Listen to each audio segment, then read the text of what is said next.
Խորհրդարանական ընտրություններին մասնակցելու հայտ ներկայացրած հիմնական ուժերը խոստանում են պաշտպանել Արցախի ժողովրդի վերադարձի իրավունքը։ Բացառություն է վարչապետ Նիկոլ Փաշինյանի ղեկավարած քաղաքացիական պայմանագիրը։ Արցախը Հայաստան է եւ վերջ։ Նախորդ 2021-ի ծրագրում Շուշիի եւ Հադրութի դեօկուպացիա խոստացած ՔՊ-ից այժմ կուսակցության ղեկավարի մակարդակով հայտարարում են, հրաժարվում են Ղարաբաղյան հարցից։ Վարչապետ Նիկոլ Փաշինյանը նախընտրական ծրագիրը ներկայացնելիս պարզաբանեց, տասնամյակներ շարունակ կոնֆլիկտի պատճառ դարձած Ղարաբաղյան հարցը այժմ փակված է։ Ղարաբաղի շարժումը խաղաղության եւ անվտանգության հետ անհամատեղելի են եղել։ Եվ մենք մեծ հաշիվ ենք տվել, ասել ենք լավ, ինչի մեջ է մեր ընտրությունը։ Եվ մենք ընտրություն ենք կատարել հօգուտ անվտանգության, հօգուտ խաղաղության։ Քաղաքացիական պայմանագրին իշխանազրկելու օրակարգով ընտրություններին մասնակցող գործարար Սամվել Կարապետյանի ուժեղ Հայաստանի նախընտրական ծրագրում Արցախի ժողովրդի հավաքական վերադարձի իրավունքի վերաբերյալ դրույթ չի լինի։ Փոխարենը նախընտրական ցուցակը գլխավորող Նարեկ Կարապետյանի խոսքով լուծելու են բռնի տեղահանվածների հումանիտար հարցերը։ Մարդկանց պետք է ապահովել երկու կարևոր բան՝ տնավորման հարցը եւ երկրորդը մշակութային ընդհանրության պահպանումը։ Այդուհանդերձ իշխանության գալու դեպքում ուժեղ Հայաստանի օրակարգից արցախցիների վերադարձի իրավունքը դուրս չի մնալու։ Նարեկ Կարապետյանի խոսքով այս հարցին կանդրադառնային, երբ համոզված լինեն նրանց վերադարձն անվտանգ է լինելու։ Մենք մեր հայրենակիցները իրավունք չունենք, մենք այնպես անենք, որ գերի կարգավիճակ ունենան։ Երբ որ մենք վստահ կլինենք, որ մեր հայրենակիցները անվտանգ են լինելու Լեռնային Ղարաբաղի տարածքում Արցախում մենք այդ ժամանակ վստահ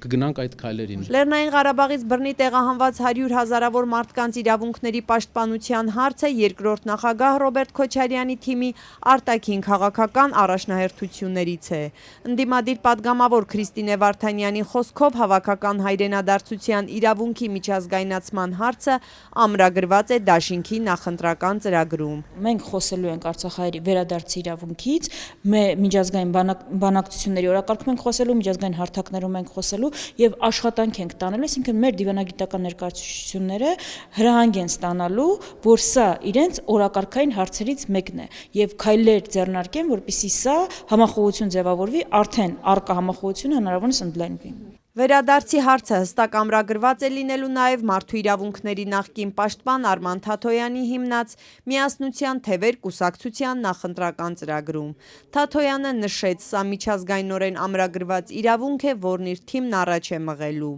Արդյոք իրատեսական է հիմա վերադարձի հնարավորությունը։ Ոչ, իրատեսական չէ, դա հասկանում ենք։ Արդյոք մենք պետք է թողնենք, որպեսզի այդ իրավունքը մարի մոռացության տրվի։ Ոչ, որովհետև դա մեր ժողովրդի, մեր ազգի իրավունքների պաշտպանությունն է, ավելին, ես համոզված եմ,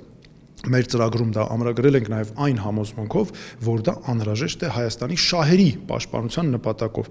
Ադրբեջանն այսօր դրա մասին չխոսելը միայն ձեռնտու է Ադրբեջանին։ Գործարար Գագիկ Ծառուկյանի Բարգավաճ Հայաստան կուսակցության նախընտրական ծրագրում նույնպես Արցախի ժողովրդի վերադարձի թեման չի շրջանցվելու։ Ծառուկյանի մամուլի խոսնակն Ազատությանը փոխանցեց, իրենք հետևողական առաջ են մղելու Արցախի հայության հիմնարար իրավունքների ճանաչման եւ պաշտպանության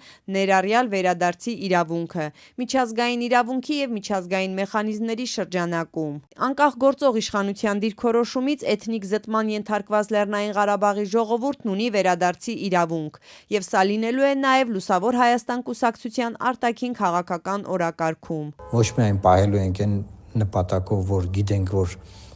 կարան մի օր վերադառնան, այլ այն նպատակով, որ դա նաեւ կհակակշռի, կփոխզսպի եւ Ադրբեջանի կողմից այդ արևմտյան Ադրբեջանի եւ ադրբեջանցիների վերադարձի նարատիվը հետ կմղի։ Մակարդության ժամանակ Արցախցիների վերադարձի իրավունքը պաշտպանող այս ուժերից ոչ մեկը, սակայն, տեսանելի ապագայում նրանց վերադարձը իրատեսական չի համարում։ Անվտանգային հստակ երաշխիքների ապահովումն են կարևորում, որը տարիների, գուցե տասնամյակների աշխատանք կպահանջի։ Վարչապետ Փաշինյանի կարծիքն այն է, որ չպետք է փորփրել, ով ուր է ապրել, որ պատերազմ չլինի, լինի խաղաղություն։ Վերադարձի իրավունք, Ղարաբաղ վերադարձի իրավունք, Ադրբեջանը դրան կհակադրի ձեզ հայտնի թեմաները։ Եվ այդ գետի վրա կսկսի եռալ եւ կդառնա կոնֆլիկտ։ Մենք ասում ենք այդ թեմաները երկկողմ պետքա փակվեն։ Եվ սա իրատեսական եւ լեգիտիմ մոտեցում է միջազգային իրավունքի տեսակետից։ Եվ սա է մոտեցումը, որ երաշխավորում է խաղաղության։ Որտեւ եթե մենք հիմա ասենք, որ Ղարաբաղի մեր սիրելի հայրենակիցները պետքա վերադառնան Ղարաբաղ եւ մեր փախստականները պետքա վերադառնան, նրանք էլ են ասում, մեր փախստականներն էլ ուրեմն պետքա վերադառնան։ Ոչ միայն նաև Արցախի ժողովրդի վերադարձ իրավունքն են օրակարգում պահելու, այլ նաև Բաքվից, Շամխորից, Սումգայիթից եւ Ադրբեջանի տարբեր համայնքներից մազապուրց գաղթած հայերի վերադարձ իրավունքն ենք օրակարգում պահելու, որովհետեւ մեկը զսպելու է Ադրբեջանի ախորժակը փախստականների վերադարձի հարցով, իսկ մյուսը ցույց է տալու Ադրբեջանին, որ Լեռնային Ղարաբաղի ժողովրդի էթնիկ զտման համար ինքը շարունակում է մնալ պատասխանատու։ Նիկոլ Փաշինյանի փաստարկը ոչ մի կերպ ընդունելի չեն համարում ընդդիմադիրները։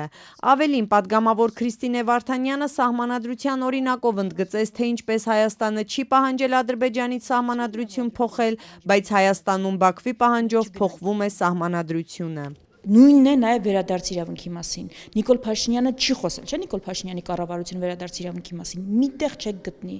Ադրբեջանը ամեն տարի պետական ֆինանսավորմամբ իրականացնում է Արևմտյան Ադրբեջան այդ կեղծ հայեցակարգի համաժողով, պահանջում է, որ ադրբեջանցիները 100,000-երով բնակեցվեն Հայաստանում, որքան միջազգային համաժողով կա, կոնֆերանս կա, ՄԱԿ-ի հովանու ներքո միջոցառում կա, ներկայացուցիչները այդ ՀԿ-ի, որը ֆինանսավորում է Ալիևի աշխատակազմի կողմից, գնում են եւ խոսում են ադրբեջանցիների Հայաստանում բնակվելու մասին։ Էլի պատերազմի եռագլուխ կուսակցության ներկայացուցիչները այդ քարտեզներով են հանդես գալիս, հրապարակումներով են հանդես գալիս եւ ինչպես հիմիջարից ասեմ, Ղարաբաղի կոնֆլիկտն էլ սկսվել է շատ անմեղ հումանիտար հարցերից։ Այս օրակարգը չհետապնդելն է տանում ուղիղ պատերազմի։ Մեր իրավունքների պաշտպանությունից հրաժարումն է տանում ուղիղ պատերազմի։ Այն դեպքում, երբ կան բոլոր հիմքերը։ Եվ այս խոսույթը, որ իշխանությունները մցրել են պատերազմի ահաբեկելով, վախեցնելով, բերել Ադրբեջանին, դարձրել են Հայաստանի ներպետական ընտրություններում գլխավոր գործոն, սա հենց Ադրբեջանի հետ պայմանավորված քաղաքականություն։ Այս պահին հնչած հայտարարությունների համաձայն միայն իշխող քաղաքացիական պայմանագիրն է հստակ ասում, որ Ղարաբաղի հարցը փակված է, իսկ բացելը կնշանակի պատերազմ։